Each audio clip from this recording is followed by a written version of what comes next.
Some of you are waking up to some rain, others fresh snow. I'll let you know how much more you can expect before it ends. Yeah, and check it out. It's snowing up here in 5 Mile Heights, and it's been snowing in Airway Heights as well. So just depending on where you're waking up, you're going to run into this for sure. And exclusively here on Up with KREM, we are giving you a first look at a new flag designs that could replace the current city of Spokane's flag. And while the State Board of Health is investigating the firing of Spokane County Health Officer Dr. Bob Lutz, this morning we are getting to know who will take his place in the interim. All right, kicking off this morning here at 7 a.m. with school closures and delays, and new this year, remote learning. We knew this might be an issue going into this season. On remote learning only today is the Elmira School District. On a 2-hour delay, we have Keller. We also have the Kootenai School District, Wilbur Creston, Columbia, Loon Lake, and Chewelah. Of course, those are still coming in this morning. Of course, as we track more of those, we'll pass that along to you here on Up with KREM. We also have a full Up with KREM team this morning, taking a look at the biggest headlines this morning. Tim Pham joining us today with that exclusive look at the designs being considered for the new Spokane City flag. And Gonzaga fans may be a bit sleepy this morning. Dana Marie McNichol is covering last night's craziness in the kennel. Plus, if you haven't looked at your calendar, she is telling us more about Friday the 13th. Looking forward to that. And Nicole Hernandez joining us live as well in Spokane, where the snow did start falling overnight. It's coming down now, but it is nothing compared to what we were told we could see this weekend. Yeah, let's check in now with meteorologist Jeremy Legoo for what we're looking at now. Of course, we've seen this change really hour by hour this morning. Yeah, absolutely. Yesterday we talked about the uncertainty in the forecast. Even as I was looking at it this morning, I'm going, all right, around 2,000 feet is where that rain snow line is. And that's about where it's going to stay all weekend long. So if you want to see some significant snowfall, you gotta go up. That's just the way it works. Downtown, no snow. It's all melting as it hits everything down there. So just know it is a wet go there. But other areas, we are talking snow. Deer Park got a nice coating. Coeur d'Alene going to get a nice coating. Here in town, higher elevations getting that nice little coating as we kick things off. Winter storm warnings and winter weather advisories remain in place across a good chunk of the region. That is for that snow. Those advisories and warnings, well, those are going to start to taper off around noon, but we are watching that snow come down. We're in kind of the coldest part of the day now. We'll quickly start to see those temperatures rise, and as that happens, we are expecting snow to transition into rain, and that happens early on in low elevations, gets a little more widespread later on today with those warmer temperatures moving in. But no matter what happens, we are talking about wind picking up later on this afternoon. Know that that will be a factor. Less than an inch here in Spokane, about 3 in Coeur d'Alene, Sandpoint up to 4, maybe even 5 in some locations. St. Mary's, how about 3 to 4 by the time it all comes to an end? Did I mention the wind? Oh yes, I did. Wind gusts up near 45 miles per hour later on today. Know that that's going to be the case. Know that it sticks around through much of the day tomorrow. And then evening snow moves in with rain on Sunday. But Nicole, it's active and you found some of that snow. Why don't you let our viewers know what roads are like out there? Yes, Jeremy, that wind and that snow that you're talking about, we found it here up in 5 Mile. I'll give you a look at what the roads are looking like up here.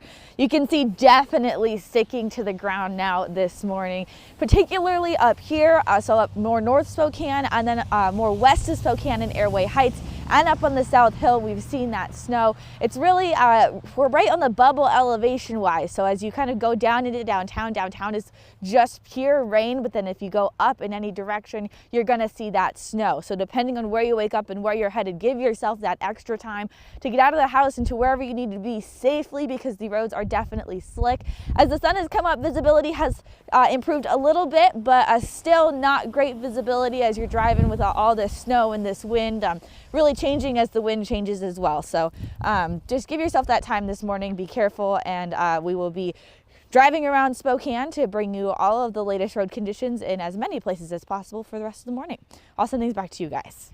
All right, Nicole, thank you so much. Of course, the snow causing some travel issues on our area mountain passes, including Snoqualmie. Right now, the pass is open, but chains or an all-wheel drive vehicle is required in both directions. Overnight, crews closed the pass due to heavy snow, but they do warn there is still compact snow and ice on the road. And with possible storms this weekend, our area passes could see some delays. WashDOT tweeted this yesterday, saying Tuesday's closure of Snoqualmie Pass serves as a good reminder. If you're traveling any pass this time of year, you need to be prepared for delays and closures. This morning, we will continue checking on those passes to let you know if they are safe to travel on today. And WashDOT also tweeted this out yesterday, saying Snowvember continues with more snow expected tonight and Friday. Please be patient with us as we are out plowing and treating the roads. Remember, we plow and treat at 35 miles per hour or less to keep material in the lane. Make sure you also give us space and try not to pass during the plowing. All right, time now for your morning rush. More news in less time. Governor Jay Inslee is urging Washingtonians to avoid any holiday gatherings this year. Every single day matters. We cannot wait until our hospitals' halls are lined with gurneys waiting for rooms before we take decisive action.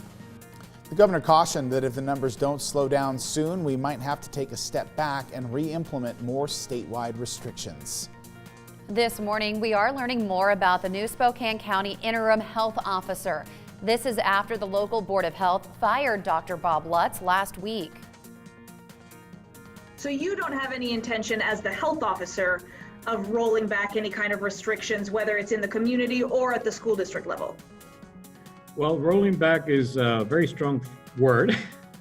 And I would like to say not at this point in time. We will follow the science and data and the outcomes, and that will tell us what we need to do. Now, Dr. Velasquez says being a health officer was never something he pursued, but he sees it as a call of duty and will wear his new title for however long he is needed. This morning, Washington State Department of Health leaders are sharing updates on their COVID-19 vaccine distribution plans. Right now, they are still working on how many doses the state will need, but they say there's not going to be a big supply at first. So in the meantime, they still encourage everyone to wear a mask. They are hopeful a vaccine will be available by the end of next year. Until then, though, health providers are encouraged to enroll as a vaccine provider site. And what was once a temporary structure for the World Expo of 1974 is now a winner of 16 international and national awards. As of this month, the pavilion at Riverfront Park has received awards for its innovation, illumination, and for being a community gathering space. The pavilion has now gained the title of Innovative Design winner from the National Recreation and Park Association. Well, that is your morning rush. More news in less time. Let us know what's happening in your neighborhood by using the hashtag #UpWithKREM on social media. Tim? Jen, thank you. Hundreds of designs have been submitted for the new Spokane City flag, and now we are one step closer to picking the winner. This morning, we're showing you some of the submissions. It's a first look you'll only see here on Up with KREM right after the break. And Gonzaga basketball is back. The Bulldogs are ranked #1 in the AP preseason poll, and fans got a first look at this year's squad last night. You're not going to want to miss it. This is what it's going to be like. So this probably was good, or certainly was good preparation. I mean, it's a situation where we're going to have to create our own energy. This morning, we're talking everything you missed during last night's craziness in the kennel. And we are starting to get some of your photos in of the fresh snow. I'll show you some of those, but keep them coming. We got to know what's going on outside, and we'll let you know what that looks like.